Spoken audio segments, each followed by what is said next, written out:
Hello, my name is Sarah Trover, and I am the Project and Event Manager at the Vigo County Public Library, and I would like to welcome you to our National Endowment of the Arts Big Read Keynote for 2021. This event is made possible because of a grant that we received from the National Endowment of the Arts for $15,000. So we were lucky enough to receive a Big Read grant, which was able to help us bring this program to the Wabash Valley.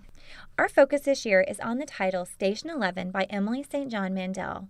We are going to have our community conversations based around this title, not only for today's keynote, but also throughout the months of March and April. Thank you for spending your evening with us, and I'd like to thank Dr. Laura Bates for being our keynote today.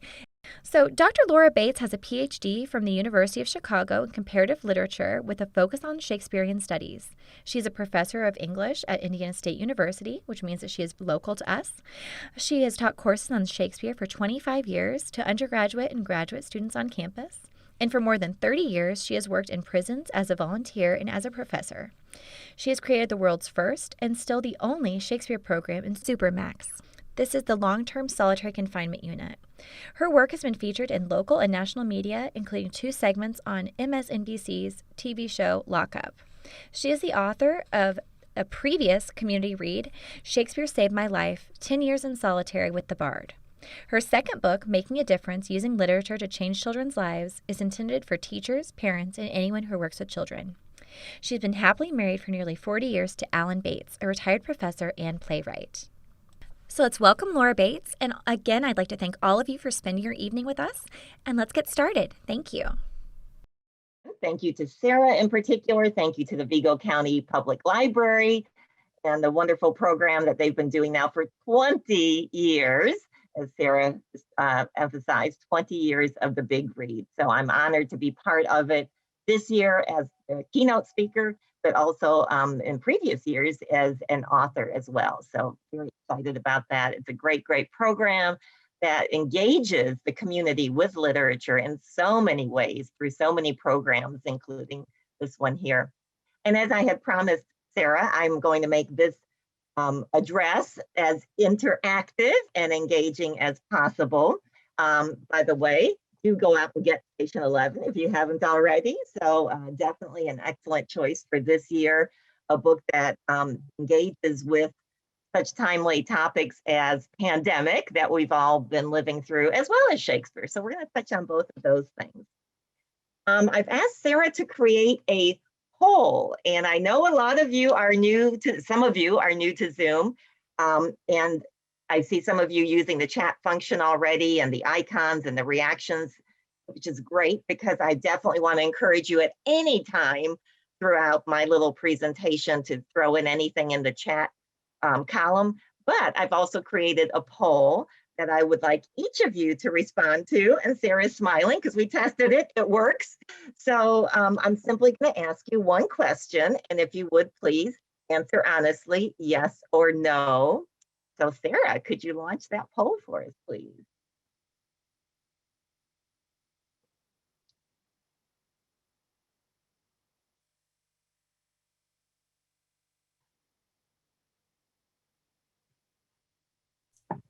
So it's ready to go, and it's right down at the bottom of your screen. So far, it looks like we've had 20 people answer. So 66% of people have voted about your favorite writer.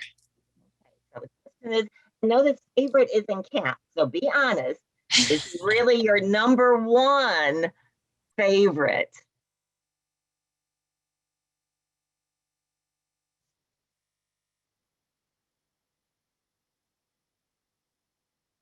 Looks like we have 6 more that haven't voted yet, so don't be shy. And if you're not finding the poll, that's okay. We have 25 of 30, it looks like, at this point. And I always like to say, by the way, I start all of my classes with a little poll. It's a nice kind of icebreaker and a nice way to kind of kick off thinking about the day's topic. And I always like to say before, now either Sarah or I can share it, but I don't think everybody's seeing it at this point. I'm seeing it and Sarah's seeing it. I don't think everybody else is yet because it's still in progress. But I always like to ask you to think, what do you think the answer is going to be? So we have 30 people voting, 27 have voted so far. How many of those 30 do you think are going to say yes, Shakespeare is their number one favorite author? And it looks like we may be, and okay, Christy's saying 2. So maybe we should go ahead and share. You want to do that, Sarah? We've got 27 out of 30 have answered. So that gives us a pretty good sample right there. Okay, attendees are now viewing the results, right? So we have had 5 out of the 30. So it's okay with you if I go ahead and end the poll so we Sure, can share the and results? you could end the poll and then you can share the results. Okay. There you go. Okay, now everybody's seeing the results. So the overwhelming majority said no, not their favorite. 5 people said they are. And I have to tell you, those 5 people are the ones that surprised me. Now, I'm not going to call you out. Don't want to embarrass anybody. But I'll tell you that I've been teaching on campus now for 25 years, and about half of those years have been Shakespeare classes for English majors. And every semester I start the class with that same question. And do you know how many times I've had an English major answer, yes, Shakespeare is my favorite writer? 0. It's always 0. It's exactly, Melinda's giving me the same gesture. It's always 0. And honestly, in a way, I count on that, because then that opens up a wonderful opportunity to talk about the fact that he's nobody's favorite, at least in class, he's nobody's favorite author. And why is that? You know, what's the problem? Why is he not our favorite? And a lot of people will say, well, I like him, he's my number 2, you know. But then the majority will say, no, I don't like him at all. And then we have a great opportunity to talk about the why is he still important to study? Why is he still relevant? And why is he still, in fact, the only single named author required English class? And back in the day, years ago, 20 years ago, we also had a required Chaucer class, and no longer. So right now, Shakespeare is the only author that is required in a single class. So we talk a lot about you know, why he's important and why he is relevant. And that one word, relevant, is kind of my keynote word for today's presentation. When Sarah asked me to address the topic of why is Shakespeare important and why is he important today, I think relevance is the key right there. He resonates with so many things that we are living through. And then also, even with students on campus or students in prison, I always say, I want you to find something that you personally can relate to, maybe a character, maybe a situation, maybe a theme, maybe just even a single line. I have 3 specific quotations that I'm going to be sharing with you in the next few minutes, again, with Sarah's help on the tech.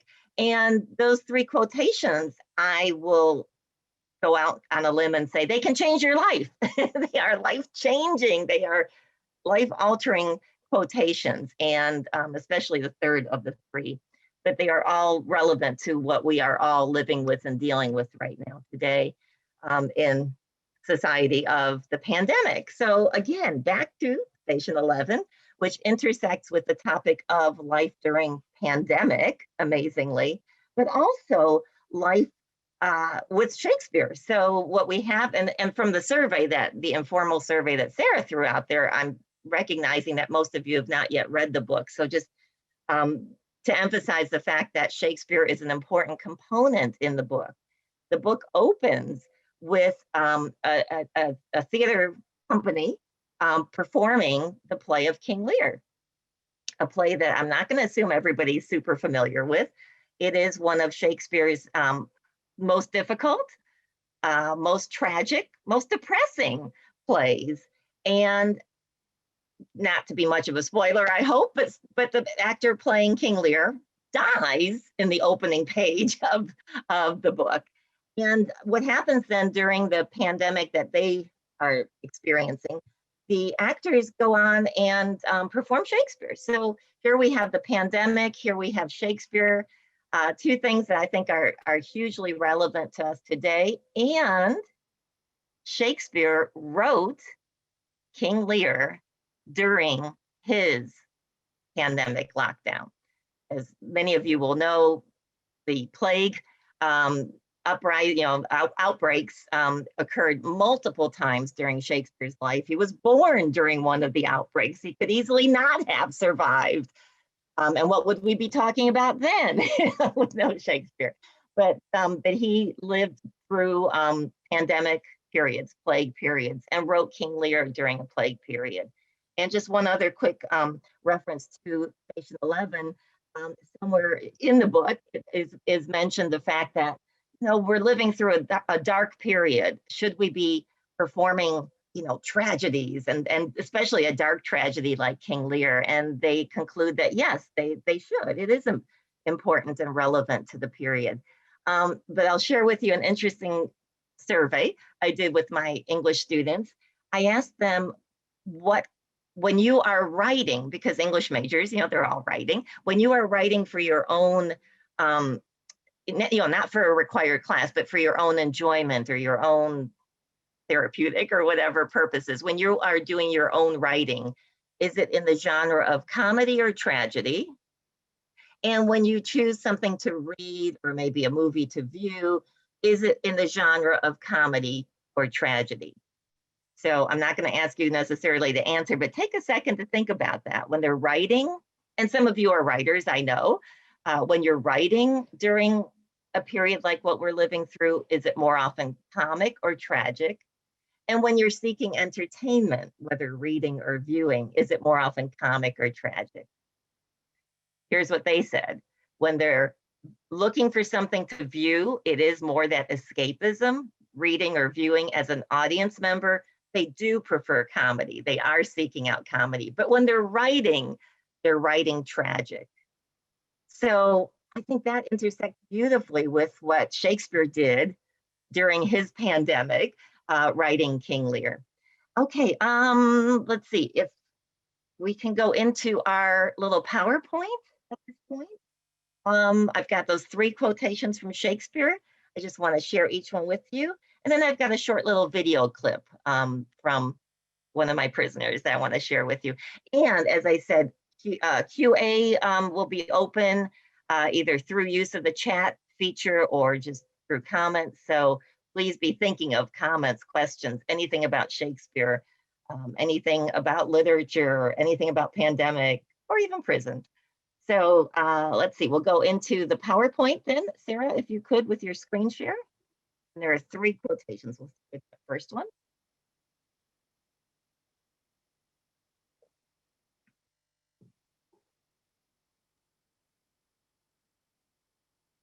Okay, good. Okay, so the 3 quotes come from plays that I think everyone is probably going to be pretty familiar with. And the first one comes from Romeo and Juliet. And in each of the 3 quotes, I've highlighted the key word, in my opinion, the key word. Oh, I am fortune's fool is what Romeo says in Act 3, Scene 1, at the climactic moment where he has killed his brand new wife's cousin, right? Always a bad move, a boo-boo, right? But he puts it on fortune, right? Fortune with a capital F, right? The idea in Shakespeare's time, especially, that this great wheel of fortune that we essentially are helpless against, right? We either are on the top of the wheel or we're down at the bottom at other times, and fortune kind of dictates. And so this is what he says, nicely avoiding any responsibility for the murder he just committed, of course, but the idea that we are fortune's fool. Well, I'm just going to pause for just a quick second to let you again reflect on each of these 3 quotes. You know, you don't have to answer out loud, but think to yourself, is there a way that this quotation might resonate for you? Is it relevant, do you think, in any way to our current situation in the world, the pandemic in particular, perhaps? And I'll also emphasize that it comes from a young teenager. We know Juliet's only a little over 13 years of age, and we assume Romeo's pretty young as well. So it's kind of maybe a bit of a useful thing to just say, nothing I could do. You're right, nothing I could do about it. But I just want to suggest that maybe for all of us right now, the pandemic, right, is something that we're helpless against, and to a sense. I mean, obviously, hopefully we're all getting our vaccines and all that good stuff, but we didn't cause it. We didn't bring this upon ourselves. So in a way, we are kind of at the hands of fortune, and we might feel like Romeo did there, helpless or just lost, or just, overwhelmed by these greater forces influencing what's going on in our lives. So I want to follow that with the next two quotes come from somebody a little older and a little wiser, Hamlet. Both of the next quotes come from Hamlet. And Shakespeare tells us that Hamlet is 30 years old. He's a student of philosophy at the University of Wittenberg. So he's a little bit more, very much more introspective and thoughtful. And here's a quote that I feel very much relevant to what we've been through this past year. I could be bounded in a nutshell and count myself a king of infinite space. And I know many of you are familiar with the play. If this quote is coming out at you and you're not placing it exactly where, in Act 2, Hamlet is encountering his old school buddies, Rosencrantz and Guildenstern, and he's also learning about the fact that these traveling players are coming through Elsinore. But he says this line in response to greeting his school friends and saying that to him, Denmark is a prison. He uses the analogy and of course resonates with me. And I saw at least 3 of my prison colleagues are here, Mickey, Jackie, Lisa, that have all worked in prison with me at one point. So the idea of being bounded in a nutshell, literally what prisoners go through. But again, haven't we all, right? Again, if you think for a minute, reflect on, can you relate to this quotation? Isn't there at least one thing that you wanted to go out and do in this year? I mean, for me, it's every day there's something I wanted to do, but I couldn't go out. And again, fortune's full, I didn't bring this on myself, but also the idea that we are confined. We are in a smaller space physically, often. We are at this moment, aren't we? As Sarah said, we're not in the library in a large auditorium all together. We are each in our own little spaces. Comfy chair, right? We may have our nice little lazy boy comfy chair, but we are to some extent bounded in a nutshell. And yet here's a positive take on that, where Hamlet, through his philosophical approach to life, says, even with that confinement, even with that small restriction of life, he could still count himself a king of infinite space. So a positive aspect to that. And connected to that in a way, and coming from the same scene, if you could see our third and final quote, it's again Hamlet, it's in the same scene. And it actually comes a line or two before this one. He's still talking to Rosencrantz and Guildenstern. So Sarah, that third slide, please, if you could. There we go. I love this. This is the one I told you, the third quote, absolutely. Meaning of life stuff. This can change your life. Whatever you are facing, whether it's pandemic or other terrible things, there is nothing either good or bad that thinking makes it so, right? So again, it's to some extent all within ourselves, all within the mind, and Hamlet certainly is the man of the mind, right? So I think these are 3 examples out of countless examples that you could pull from Shakespeare's plays, but 3 that I thought might resonate with each of you to some extent, and from plays that I was hoping would be a little bit familiar to you as well. Okay, I am keeping a little track of time as well, because I want to make sure we have ample time for QA. And as I said, feel free to throw things, comments, questions into the chat at any point. And I did want, oh yes, we're right at, okay. Component, I'm at 4 minutes and I have a 5-minute clip I want to share with you. And just a quick little setup. This comes out of this book, which is the big library read of 2016. It's a book that I wrote called Shakespeare Saved My Life. The quotation, though, comes from a prisoner, and he truly said, quote, Shakespeare saved my life. And I've got a clip where you will hear him say, Shakespeare saved my life, and then he takes about 5 minutes or so to explain in what way. The prisoner's name is Larry Newton. He came to prison actually at the age of 10, juvenile institutions, and at age 17, started a life sentence in adult facilities. Most of that time has been in lockdown supermax. Talk about confined and bounded into a nutshell, and yet using his mind and Shakespeare to expand from that. I'll say no more about him. We'll let him speak for himself. Sarah has queued up. This comes out of I did a TED Talk a few years ago, so she's got it, I hope, queued up to where you see him and not me. And like I say, it's about a 5-minute clip.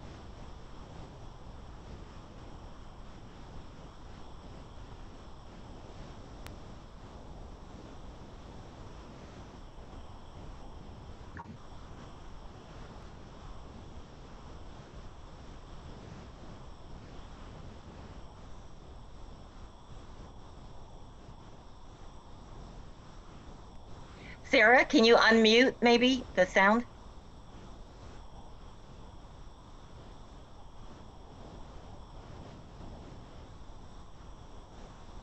I think maybe if you unmute your mic, because I don't know about others, but I'm seeing it but not hearing the sound. So maybe just unmuting your microphone.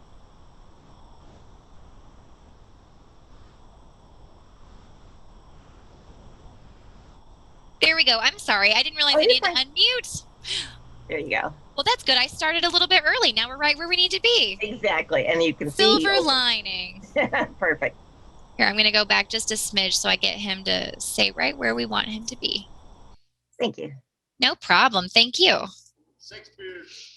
I know that sounds crazy, but it's true. That's what debates alluded through the Shakespeare program beginning segregation. And I years in segregation. So while I've been in as a 19-year-old kid, and I didn't get out until I was a 30-year-old man. While most people spend their 20s finding their place in this world, I spent every single day of my 20s facing a cell in isolation, trying to find reasons not to leave. That's when I was walking through the segregation, I was asking many others to be interested in studying Shakespeare. I was at the crossroads of my life. I'm going to turn it up just a bit, make sure that it's as loud as it can be. Just 1 second. Just want to make sure you can hear it. Let's try again. I wasn't sure if I could find the courage to stay where I was or find the courage to go beyond where I was. So, right moment to be introduced to Shakespeare. So I said yes, I agreed to study Shakespeare. She left me with a speech by King Richard II, which she was expressing from his own supermax dungeon 400 years before. And I just couldn't believe that this guy was pacing around in his own dungeon, trying to find a life in it, just like me. So that was my first exposure to Shakespeare. And it would literally change the rest of my life. So the last few years that I was in segregation, I spent it studying and discussing Shakespeare through a polling door. It's a food slide or a cup door. It's just a hole and a steel door. So we would gather, we would look through these holes and discuss what we had read about in Shakespeare. Everything would come up trying to define all these crazy terms like honor and integrity. It just really forced me to find some kind of substance to these things in my life. So I was forced to look into a mirror basically at myself and make these things real meaning to me. So that overall changed the way I thought entirely about everything, about myself, about others, about these characters. I was literally digging at the very root of myself by digging at the root of Shakespeare's characters. So, for instance, I couldn't say that Hamlet's impulse for revenge was honorable if I couldn't tell you what honor was, and I couldn't. I still can't. I still can't tell you what it is, but I can tell you some things that it's not. Hamlet's revenge was one of them. So, forced me again, as I said, to start giving these things meaning to my life. I got a speech here that I didn't say anything from, so I don't know where I'm at, but it doesn't matter. I eventually left segregation and I came back out here to the general population. And, Dr. Bates continued to allow me to work with the program. She asked me if I would recreate my thinking patterns or what brought my two selves into conflict with each other.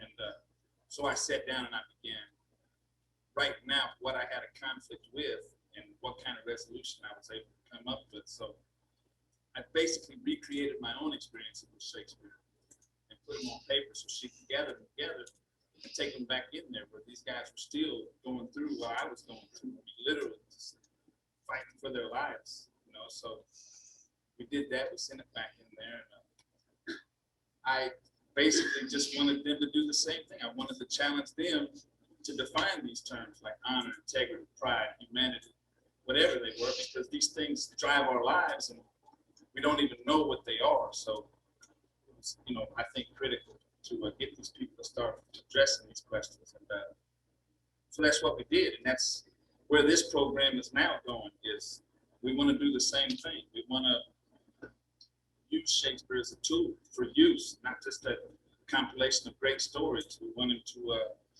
work for other people like they've worked for us. So that's what everybody's doing up here. And I guess they could be doing something else, but they're up here so they can bring this to these juveniles who are right now still shaping the rest of their lives. And hopefully we can counter what it is they're building their life on, which is the same hollow principles that we have built our lives on. So that's our goal here, and that's what we're doing.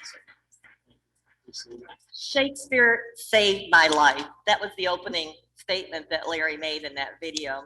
And as myself. Okay, and Sarah, yeah, that's it. Now, I know that I saw in the chat that some people were still dealing with, you know, it wasn't as loud as you wanted it to be. So I just want to, I can kind of repeat some of the key points there. As I said, that comment, Shakespeare saved my life, came from him originally. I was skeptical the first time he said it. I thought he was just being silly. And it ended up being the title of the book because he showed over the years that I worked with him just how literally true it was. And he talks about, in particular in that clip, by the way, I also want to share with you, the other thing is obviously, even if you didn't hear very well, and there was a little bit of the closed captioning, but you saw the physicality, very nervous. He had just gotten out of 10 years solid consecutive in segregation. In the chat, yes, people in Vigo County answered, yes, there is a link. And the easy way to go on YouTube is just Google Shakespeare in prison, and or Shakespeare in shackles will get you to this one. Shakespeare in prison will get you to actually a long list of other Shakespeare programs in prison. But yes, it's very, it's definitely readily available. I wanted to incorporate it with today's keynote though, because it better than any experience I've ever had, makes the point that Shakespeare continues to be relevant, continues to be potentially life-altering, whether it's that little quote. For some of you, I hope those 3 quotes, at least one of them will resonate with you. Maybe in the middle of the night, it'll occur to you and you'll be like, oh, yeah, I can relate to that. So Shakespeare is relevant. And that's why a book like this year's Big Library Read connects so beautifully to Shakespeare as well as to the pandemic. So yeah, so Larry said it literally kept him from going beyond, is the phrase he used. And what he means literally is suicide. So when Shakespeare came along, he was literally at the point of suicide. And in prison, in segregation, there is a phrase, I know my prison colleagues that are with us today will know, it's suicide by homicide. So and I know I'm probably not talking to anybody in the room about this today, but in the world, sometimes I'll give a talk and there'll be the reaction, well, why should we want to save a killer's life, right? But again, in saving his life, we saved a future, innocent victim, right? In this case, it would have been somebody, maybe a prison officer, or somebody, within the prison setting. But the idea of suicide by homicide is somebody who is already serving a life sentence for murder. If they kill, especially an officer in the facility, it's, a direct ticket to death row. And that's the point at which he found himself. He was at that desperate, and then along came Shakespeare. And yes, gave him something different to think about, gave him something new to live for in a way. But what he's talking about in that video, again, if you didn't catch every word, it's some of the concepts that he found in, for example, Hamlet. What does honor mean? You know, what is integrity? What are some of these, you know, life altering concepts? And that's the way that he found that Shakespeare had him look in a mirror at himself and examine his values and his interpretation. I'll leave it at that. I know I went into overtime. Please throw comments and questions either in the chat or just out loud, or I'm happy to moderate, or Sarah, if you want to moderate, or however you want to do QA, I'm ready to address anything you want to talk about.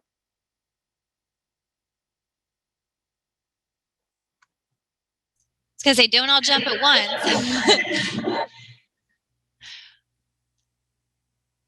I heard somebody, but I'm not sure who it was.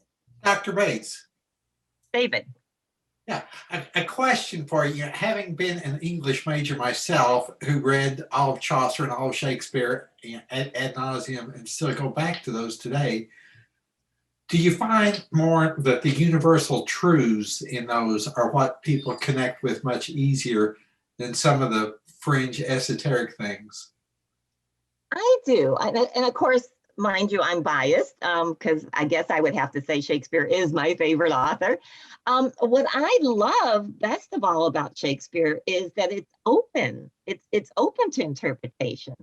And I emphasize that in all of my classes, prison and campus, that almost never is there truly a wrong answer. The wonderful thing is if we can argue from both sides, from two maybe polar opposite sides. So I love the phrase that you used, David, about the essential truths of life, and yes, they're definitely to be found there.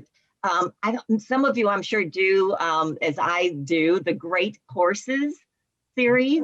This is what I do when I'm on the treadmill, which sometimes I am occasionally, and I like to listen to these video or audio courses. Well, there's one called Life Lessons from the Great Book, from great literature. And Hamlet is one of those. Yeah, love those in the car, says Cindy in the chat. Yeah, definitely. So yes, life lessons from great literature, definitely is part of it. But it's also, let me give you an even more esoteric example, what we did in class last week, and all my classes are through Zoom, as I said. We're doing Henry IV, parts 1 and 2. And some of you know the play, some of you maybe at least know the lovely comic character Falstaff, who is in those plays. But we also focused on the young Prince Hal. And Prince Hal is in a way using his friendship with the lower class people that he's hanging out with, including Falstaff. And so one of the questions we grappled with in class was, how do you feel about him doing that? Is that appropriate behavior? Do you think he says he's got a political strategy, that he's hanging out with the lower class people in a way to prepare to become king himself? And so that's where I said to the class, you can answer yes or you could answer no, but what we definitely want is to hear both views, right? So within the class, we wanted to hear from some people that thought it was appropriate, from other people who thought it wasn't, for some people who said they liked Hal, the prince, for some people who said they didn't, so that multiplicity of interpretation and response is the wonderful thing about Shakespeare. And yes, as David was asking, in connection to other literature, more modern literature, I think, yes, Shakespeare offers more of that. Thank you, good question.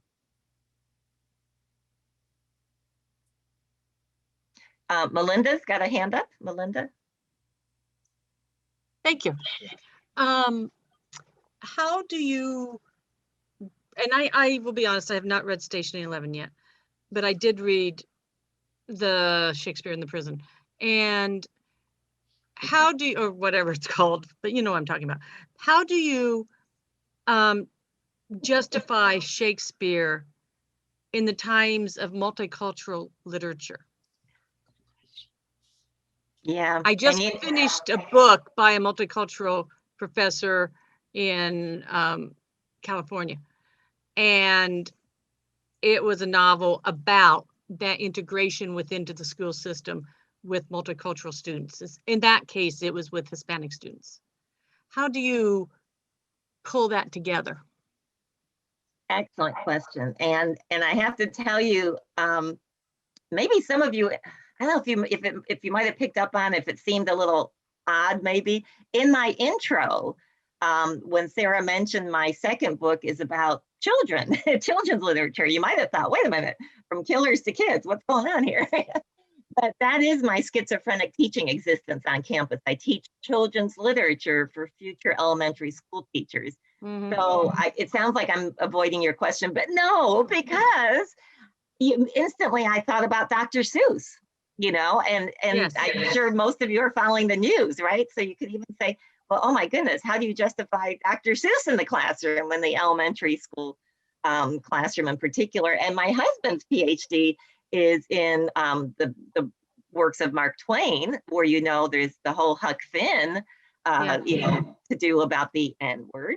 Yes. So all of those are manifestations of what your question is asking, Melinda. So in connection to Shakespeare, bringing it back to Shakespeare, it's tough. And I'll tell you the toughest one, couple of plays are in particular tough. In Prison, the one play that was downright dangerous, and again, I know Mickey's on board and others, but the play of Othello, where it deals with race. And I personally feel that it's an amazing 400-year ago work of wonderful, racial equality in a sense, that we have Othello, who is clearly a dark-skinned African character, who is a good, an honorable character. And yet, ultimately, by the end of the play, spoiler, he ends up killing a white woman, happens to be his wife.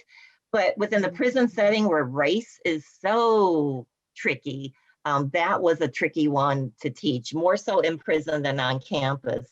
The other one, though, on campus, which was so tricky, and interestingly, it's not to do with, it was more, like racial and multicultural, but this one's going to be more sexist, is Taming of the Shrew.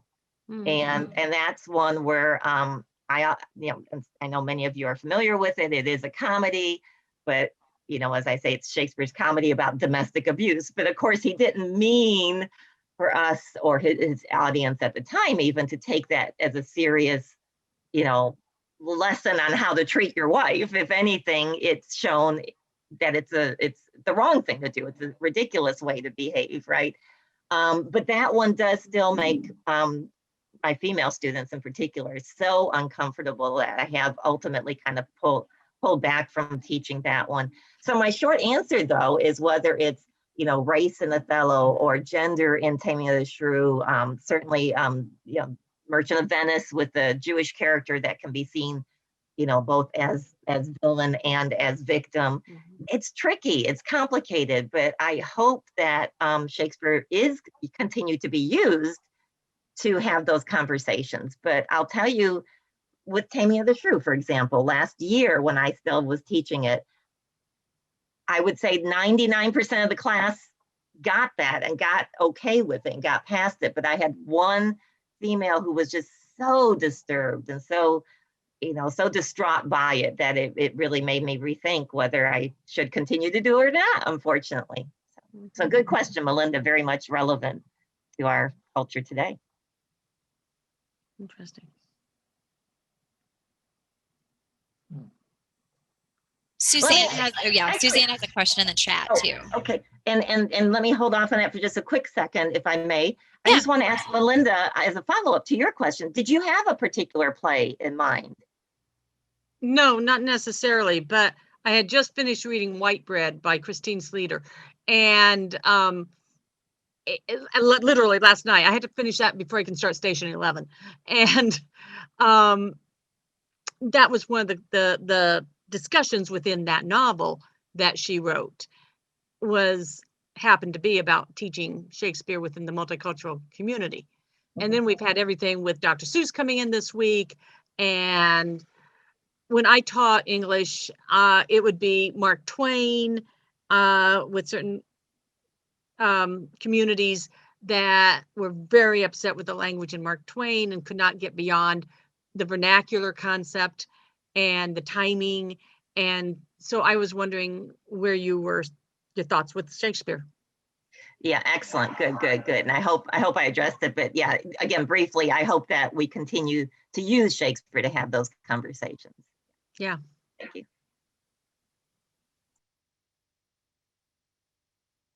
Okay, Suzanne's question. I'm looking at it in the chat. Okay, the 3 Shakespeare quotations and applying them to the current Big Read book. Golly, Suzanne, that's a good one. Let's see, where is Suzanne? Is she on screen? Because I know Sarah kindly let people choose whether they're on screen or not, but as she said, I do like to see people. Okay, I see Suzanne's not got the video on, so I don't want to force her to come on screen. See, in the classroom, in the classroom, you have to be in class. So I kind of let people know that to begin with. It's like, make sure you're not wearing your jammies when you're in class. Luckily, I've never had anybody do that. But I had some people that were, pretty, down with COVID or whatever, not feeling well. And so I know not always do we want to have the camera on. I don't know how many, let's see what the hands that went up as far as readers of the book. Does anybody else have thoughts on Fortune's Fool? I think does apply, to all of the characters in the book, because none of them brought that situation on for themselves, right? So that's maybe the easiest of the 3, but then the other is the Bounded in a Nutshell. And again, they're confined, and yet they are out, to some extent out in the world in a crazy, almost post-apocalyptic world. And then Nothing Good or Bad, but Thinking Makes It So. I want to say the fact that they are still clinging to Shakespeare, that's their way of kind of finding humanity. In fact, I'm trying to remember if it was one of Sarah's brilliant comments about the book or the book itself. But I remember somewhere, I think it was actually one of Sarah's interviews, that ultimately it's finding humanity, right? That Sarah, can you express how? But you find humanity through this experience that they went through. Right? I love it. I feel like I'm on the spot now. No, gosh, not at all. I could talk all the time. I was going to say anyone that's worked with me knows I can talk. No, I think they're basically, I think a lot of the book is of just the idea of them finding their humanity through this. They're in a very strange world. This is set, if you've not read the book, where they are in this post-apocalyptic world where, but I think it's important because that genre is kind of, overdone to some degree. I feel like everyone can kind of shake their heads at that. But what I like is that it's not about the chaos, where this book is not about the fighting and the idea of the struggle. It's really more about the rebuilding. And so where they are is it's following this traveling symphony that performs Shakespeare and all these other kind of small pockets of civilization where they're really rebuilding. And I love that idea, and of how the arts have helped them kind of find their humanity. So I really enjoy that idea. I mean, there's still some conflict because it wouldn't be a story if we didn't have conflict. We all know that. But I think it's important to see that they've really found their humanity, and they are bringing back some of these things that are important to us. And that's part of us as human. We talked about this at one of our book talks we had on Monday, is the idea that no matter where we are, whether you're in prison, whether you're in this strange new world like they're in Station 11, the arts are important to us as people. And that's why that's something that we find ourselves doing. And this is true to real life too. I mean, this is why the arts are so valuable, that this is what we do as humans. We create and we appreciate the arts. So I think that's why I love this book. And I think this is why even right now, people are spending their Friday nights with us talking about Shakespeare. So thank you. Oh, good. I see some questions on here. I think that nutshell quote too is hugely relevant to the communication isolation that the characters feel, because coming from a 21st century ability to text your closest friends and jump on an email, like the idea that all of that communication could just be taken away in an instant, that you wouldn't know if your mom in 3 states away had survived, or if your girlfriend in an apartment across town had survived. Like that's such an difficult concept for me to grasp. So I think for sure that isolation quote, that lack of ability to communicate, would be a huge isolation bit there. Mm-hmm. Agreed. Hello. Hi, Rosemary. Hi, this is Rosemary. Hi, Dr. Bates. My friend and I heard you when you talked about at the last big read about Shakespeare. I taught Shakespeare for many years at St. Mary the Woods College. And that's been about, I left, I don't remember, 2016, I think. Anyway, so I haven't really had a chance to address what you said, Melinda, about diversity, but what you just said, Sarah, made me think about it too. We unfortunately do not have many other students except white like me, but we are trying to recruit them. And there are some more now of people of color more. I don't know how I go about it, but I think one thing I might do is talk about Shakespeare characters as many of them white and privileged, and to keep that in mind during the plays, and realize that these are white and privileged people, and this is how they are acting. Maybe you've heard the phrase that, well, that's a first world problem. The refrigerator stopped. That's a first world problem. And so start from the beginning to point out that let's keep the reality in mind that he was writing in his time and place, and yet. I too have taught Othello. I stopped the Shrew a long time ago, but Merchant of Venice is difficult too with its anti-Semitism. But as you said, is Shylock victim or villain? That's the point. The point is not so much what his religious affiliation is, although that makes it, but that's almost like an accidental as opposed to essential person, piece of the person. So when Sarah talked about humanity and Sharon talked about survival, I haven't had a chance to read Station 11 either, but certainly surviving in our humanity is what every individual wants to do. And that's one of the reasons that we like Shakespeare so much, is because he showed us how everybody is struggling, the conflict to live and to live in a human, a good way, a way that I don't, what does good mean? To live in an enriching way, to live in a affirming way of ourselves and others. So I can see them, in fact, if I were, I think I've gotten a little too used to retiring, but if I could go back, I think I would use something like Station 11 as well as selected Shakespeare plays to talk about both comedy and tragedy, how the big thing is, how can we survive? How can we survive being a human in this particular situation? And if we have a lot of pigment or a little, our situations are different. And it seems to me that would be good conversation, good discussion. Although, we always pray for good discussion among our students, and it doesn't always happen. So I try to keep quiet as much as I could. But I just wanted to throw that in and thank everyone for this very stimulating conversation. And thank you, Dr. Bates, especially. Well, and Rosemary, I wanted to follow up on something that you said. I also want to recognize that Jane has been so patient with her hand up. So let me just quickly, just follow up on Rosemary's.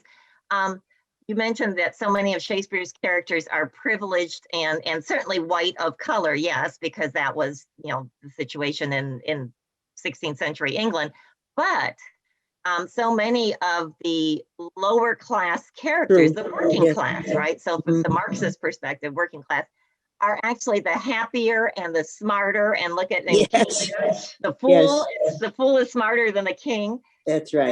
And in the history genre, which happens to be my personal favorite, all 8 of the history plays, English history plays, every one of the kings of England in Shakespeare's plays has the exact same speech where he says, "I wish I was a peasant." So we talk about, it's called subversion versus containment. Our Shakespeare plays saying you should Mhm. overthrow or should you be happy with your station. So a lot of the privileged white people are shown to be not so happy, really. Yeah. Jane, what, you've been so patient. I hope you're still there with us. Hands been up for so long, I'm sorry. Maybe she stepped aside. Uh-oh. There's also been some nice comments in the chat, and I know, Sarah, keeping an eye on time, we're probably at the point where you want to do your closing comments, so. I was going to say, yeah, I was going to say we're probably about toward the end, but maybe one more.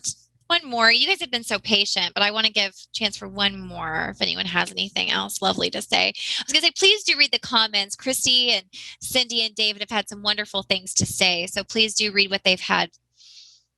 So one more if anyone has anything. And David threw a Shakespeare quote in his comment as well. Excellent. I wish we could hear from Jane. I'm afraid she might have stepped away though. I don't know. The reaction might be stuck on too. Okay.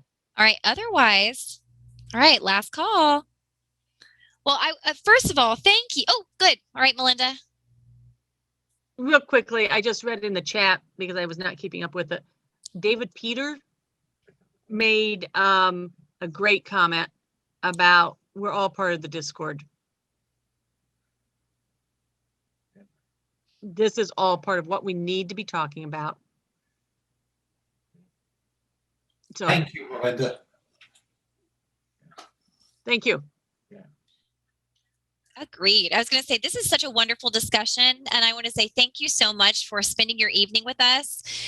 When I had the news interview yesterday, I said that this would be more than just a passive keynote, and so I'm so thankful that you guys made that happen. So thank you, because the only way that's possible is if you guys engage. So thank you. I think that this became much better than just having a one-sided conversation. So I love when we have so many well-educated people on a call. And I've got to tell you, Zoom is wonderful for things like this. This has been just fantastic. So thank you so much. And Dr. Bates, I love working with you. And this has been just absolutely wonderful. What a fabulous keynote. And thank you all for spending your evening with us. Please do pick up a copy of Station 11. We have tons available. We have programming this year throughout March and April. We wanted to catch some good weather so we could do some programming outside. So we can do some safe, socially distant, face-to-face programming. Safety is the most important thing. So thank you for being with us and enjoy the rest of your evening. This has been absolutely a joy. So thank you again, Dr. Bates. Thank you to the NEA and 𝘚𝘪𝘧 for helping sponsor this. So the Big Read is wonderful. Thank you.